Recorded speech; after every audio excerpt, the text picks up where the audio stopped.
নমস্কার বন্ধুরা, আশা করি তোমরা সবাই ভালো আছো। তো আজকে একটা নতুন ভিডিও নিয়ে আসলাম। একটা খুব জরুরি ভিডিও, যে গত 14ই ডিসেম্বর যে পরীক্ষাটা গিয়েছিল হাইকোর্টের,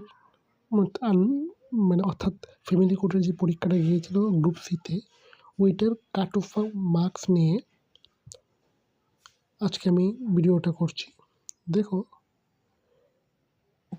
পরীক্ষার প্রশ্নপত্র অনুযায়ী যেটা মনে হচ্ছে, আমি তোমাদের সেটাই বলছি। তা আমারটা ফাইনাল হবে এমন কোনো কথা নেই, বাড়তেও পারে কমতেও পারে, সেটা রেজাল্টটা আসলেই তোমরা সবাই দেখতে পারবে।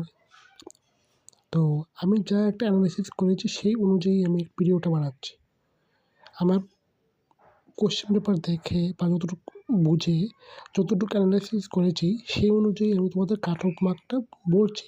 সেটা কিন্তু ফাইনাল নয়, এটা ফাইনাল হবে এমন কোনো কথা নেই, বাড়তেও পারে কমতেও পারে। তোমাদের কমেন্টস নিচে জানাবে কে কত মার্কস পেয়েছো, আর আমার চ্যানেলটা দয়া করে সাবস্ক্রাইব করে দেবে।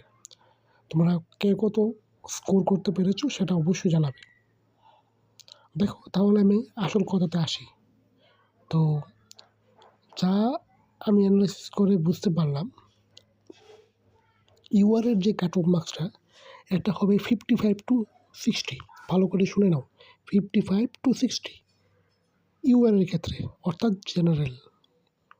অন্যদিকে এসসির ক্ষেত্রে সেটা হতে পারে 44 to 48। ভালো করে শোনো, 44 to 48 এই থাকতে পারে, হয়তো 4 বাড়তে পারে নয়তো কমতে পারে। এসটি ভাই বোনদের ক্ষেত্রে হতে পারে 49 to 54। এই আমি যা বললাম এই মধ্যেই হয়তো বা কাট অফ মার্কসটা থাকতে পারে। এখন বাকিটা রেজাল্ট আসলে বোঝা যাবে কে কত বা কত কাট অফ গিয়েছে। আমি যতটুকু অ্যানালাইসিস করে বুঝতে পারলাম যে এটা থাকার এই নাম্বারগুলো, এতটুকু কাট অফ থাকাই, অর্থাৎ এতটুকু কাট অফ যেতে পারে। বাকিটা তো যখন রেজাল্ট আসবে সবাই দেখব। এই জন্যই তোমাদের একটি গুরুত্বপূর্ণ ভিডিও বা গুরুত্বপূর্ণ ইনফরমেশনটা দিতে এসেছি। নমস্কার। আর যদি আমার ভিডিও ভালো লাগে তাহলে একটা সাবস্ক্রাইব করে দেবে, খুব ভালো হবে, আমি একটু মোটিভেশন পাবো। ধন্যবাদ।